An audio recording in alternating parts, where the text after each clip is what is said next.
నాకు అన్యాయం చేసిరని ఓకే, 10 ఏళ్లలో మీరేం చేసిండ్రు? ఇలా ప్రాజెక్టులు పూర్తి చేయడానికి ఖర్చు పెడదామంటే నిధులు లేవు, నీళ్ళు ఆగుతలేవు, అవి కిందికి పోతూనే ఉన్నాయి. ఇగో కింద నీళ్ళు ఉన్నాయి కదా నేను ఎత్తుకపోతాను, ఆయన తయారైండు. సరిగ్గా చూడు, రేపు పొద్దుగాల చంద్రబాబు నాయుడు గారు ఈ మీటింగ్ మినిట్స్ తీసుకొస్తాడు. వాళ్ళు వీళ్ళు కాదు, చంద్రశేఖరరావు గారు చెప్పారు 3000 టీఎంసీలు సముద్రంలోకి పోతున్నాయి, తెలంగాణ వాళ్ళకి ఏ నష్టం ఉందా, సముద్రంలో నేను కొన్ని తీసుకొని బాగుపడతా అంటే మీకేం కష్టం వచ్చింది, మా చంద్రశేఖరరావు మంచోడే కానీ రేవంత్ రెడ్డి ఏంది ఇట్లా చెప్తున్నాడని ఆయన తయారవుతాడు. అందుకే మీడియా మిత్రులారా, ఈరోజు స్పష్టంగా రాజకీయాలకు అతీతంగా మనందరం ఒక దగ్గర కూర్చొని చర్చించుకొని ముందుకు వెళ్ళాలి. ఈరోజు కేంద్ర ప్రభుత్వం మీద ఒత్తిడి తీసుకురావాలి. మోడీ గారికి చంద్రబాబు నాయుడు గారు అవసరం ఉంది, చంద్రబాబు నాయుడు గారికి గోదావరి జలాల అవసరం ఉంది. ఇది భగవంతుడికి భక్తుడికి అనుసంధానం, అంబికా దర్బార్ భర్త అన్నట్టుగా ఉన్నది. వాళ్ళిద్దరి మధ్యలో అధికారం నీళ్లు పంపకాలు చేసుకుంటే అధికారం నీకు నీళ్లు నాకని. అందుకే ఈరోజు అన్ని వ్యవస్థల దగ్గరికి మేము వెళ్తున్నాము. నాకు ఉత్తమ్ కుమార్ రెడ్డి గారికి ఎలాంటి భేషజాలు లేవు, అందరినీ కలుస్తాం, అందరితో మాట్లాడతాం, సమస్యకు పరిష్కారం కనుగొనడానికి చూస్తాం. కాకపోతే లీగల్ ఫైట్ ఎట్లా చేయాలి, పొలిటికల్ ఫైట్ ఎట్లా చేయాలి, టెక్నికల్గా ఎట్లా ఫైట్ చేయాలో ఫైట్ చేస్తాం. చివరిగా చంద్రబాబు నాయుడు గారికి నా సూచన ఒకటే, ఇది మనం గ్యాప్ పెంచుకోవడం, దూరం పెంచుకోవడం ద్వారా పరిష్కారం కాదు. మీరు ఢిల్లీలో మోడీ గారిని ఒత్తిడి తెచ్చి అనుమతి తెచ్చుకోవడం వల్ల ఇవి పూర్తి కావు. కాబట్టి మా తెలంగాణ ప్రాజెక్టులో గోదావరి బేసిన్ మీద 968 టీఎంసీలు, కృష్ణా బేసిన్లో పరివాహక ప్రాంతం ప్రకారం మాకు ఒక 555 టీఎంసీల నీళ్ళు వస్తాయి. దాని బేసిస్ మీద మేము కొన్ని ప్రాజెక్టులు కట్టుకుంటాం. ఈ రెండింటికి మీరు క్లియర్గా అనుమతి ఇవ్వండి. ఆ తర్వాత ఎన్ని సముద్రంలో పోయే నీళ్ళు మీరు ఎన్ని తీసుకుపోయినా మాకు అభ్యంతరం లేదు. 3000 మీరు ఎన్నైనా తీసుకెళ్ళండి. ఓ 1000 టీఎంసీలు దాదాపుగా గోదావరి మీద, ఒక 500 టీఎంసీలు కృష్ణా బేసిన్ మీద మా ప్రాజెక్టులకు మీరు ఎన్ఓసి ఇవ్వండి. ఈ 2 ఎన్ఓసీలు ఇచ్చిన తర్వాత మేము మీ ప్రాజెక్టులకు ఎలాంటి అభ్యంతరం పెట్టము. మా తెలంగాణకు 1500 టీఎంసీలు వస్తే 1,50,00,000 ఎకరాలకు మేము నీళ్ళు అందించుకోగలుగుతాం. మా తెలంగాణలో పంటలు పండించుకుంటాం. మీకు మాకు ఎలాంటి సమస్యలు ఉండవు. వ్యక్తులుగా కాదు, ఇది 2 సంస్థలు, 2 రాష్ట్రాలు.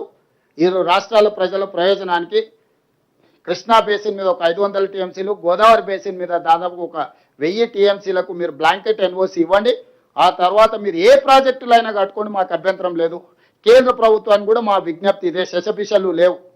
కిషన్ రెడ్డి గారు, కేటీఆర్ గారు ఒత్తిడితోటి నువ్వు ఎన్నిసార్లు తప్పించుకుంటావో నీ ఇష్టం. తెలంగాణ ప్రజలు నిశ్చితంగా గమనిస్తారు.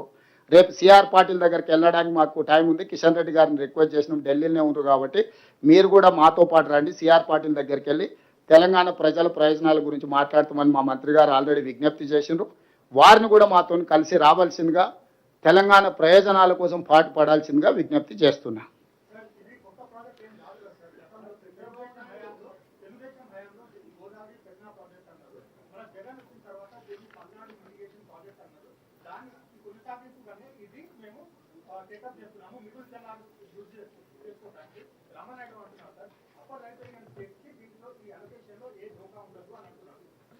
రాహుల్ గారు, మీకు యూనివర్సల్ వాటర్ లాస్ మీరు ఒకసారి చదువుకోండి.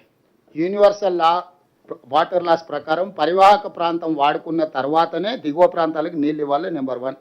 దిగువ ప్రాంతాలలో ఉన్న పరివాహక ప్రాంతానికి నీళ్లు సరిపోయిన తర్వాతనే ఇంకొక బేసిన్కు నీళ్లు తరలించాలి. ఈరోజు గోదావరి బేసిన్లో ఉన్న ఆయకట్టుకు నీళ్ళు ఇవ్వకుండా ఇతర బేసిన్లకు తరలించడానికి వీల్లేదు. Point number 1. ఇట్లాంటి వాదన వల్లనే ఈ వాదనలు వితండవాదంగా మారే తెలంగాణ రాష్ట్ర ఉద్యమం వచ్చి తెలంగాణ రాష్ట్రం ఏర్పడిన తర్వాత ఈ ప్రాజెక్టుల నిర్మాణం కోసము, నిర్వహణ కోసము, వివాదాల పరిష్కారం కోసం గోదావరి రివర్ మేనేజ్మెంట్ బోర్డ్ అని పెట్టినరు. అందులో ఆఫీసర్స్ కమిటీ ఉంది, మినిస్టర్స్ లెవెల్ కమిటీ ఉంది, యూనియన్ మినిస్టర్ నేతృత్వంలో ముఖ్యమంత్రుల కమిటీ ఉన్నది. ఈ ప్లాట్ఫామ్లలో ఎక్కడ చర్చించకుండా గోదావరి రివర్ మేనేజ్మెంట్ బోర్డుకి మీరు ప్రాజెక్టు రిపోర్ట్ ఇవ్వకుండా ఆ గోదావరి రివర్ మేనేజ్మెంట్ బోర్డు మా అభ్యంతరాలను మాకు లేఖ రాసి మా అభ్యంతరాలను తీసుకున్న తర్వాత ఆ అభ్యంతరాలను నివృత్తి చేసినాకనే ముందుకు వెళ్ళాలి. ఈ ప్రాసెస్నంతా ఆంధ్రప్రదేశ్ డీవియేట్ చేసి మాకు అధికారం ఉంది, మేము అధికారాన్ని చెలాయిస్తాం, మోడీ గారు మాతో పాటు ఉన్నారు కాబట్టి ఢిల్లీ నుంచే కిందికి దిగుతామని వస్తున్నారు. ఇది మీరు అర్థం చేసుకోవాల్సిన పాయింట్. ఇది నిజంగానే ఆంధ్రప్రదేశ్ వాదనలో బలం ఉంటే చట్టం చేసింది పార్లమెంట్. రివర్ మేనేజ్మెంట్ బోర్డులు ఏర్పాటు చేసి state reorganisation act 2014 saying that Godavari River Management Board has to address Godavari issues. Krishna River Management Board has to address Krishna River Management Board issues. Officers level committee, minister level committee, chief minister level headed by Jal Shakti minister. ఈ appropriate ఫోరంలో అయినా ఎక్కడ resolve కాకపోతే legal battle ఉంటుంది. ఈ appropriate ఫోరంలలో ఈ project గురించి చర్చించకుండా సీదా finance minister దగ్గర సీదా ఎన్విరాన్మెంట్ మినిస్టర్ దగ్గరికి అప్రూవల్ అయినాక కదా పర్యావరణ శాఖ దగ్గరికి వెళ్ళాల్సింది. ఇది అప్రూవల్ అయినాక కదా ఆర్థిక శాఖ మంత్రి దగ్గరికి వెళ్ళాల్సింది.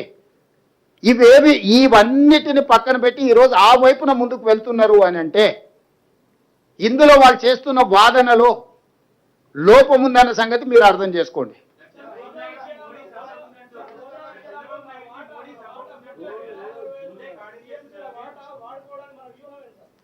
ఏంది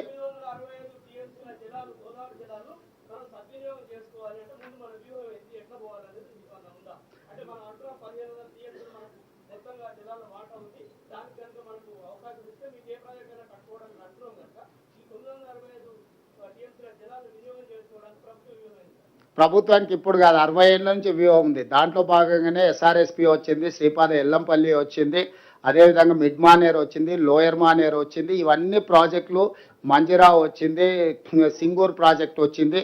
ఇవన్నీ ప్రాజెక్టులు కట్టింది తుమ్మిడిఎట్టి దగ్గర కట్టి ప్రాణహిత వరకు తాండూరు వరకు 160 టీఎంసీలను తరలించాలని చెప్పి గోదావరి బేసిన్ మీద కూడా మేము ప్రాజెక్టులు తెచ్చినాం. గందరగోళం ఎక్కడొచ్చిందంటే రీడిజైనింగ్ పేరు మీద 2 లక్షల కోట్లు కొల్లగొట్టి నమస్తే తెలంగాణ అని పత్రిక పెట్టిరు చూడు, అక్కడి నుంచే సమస్య వచ్చింది. టీ న్యూస్ నమస్తే తెలంగాణ ఈ రాష్ట్రానికి పట్టిన చీడ పీడ.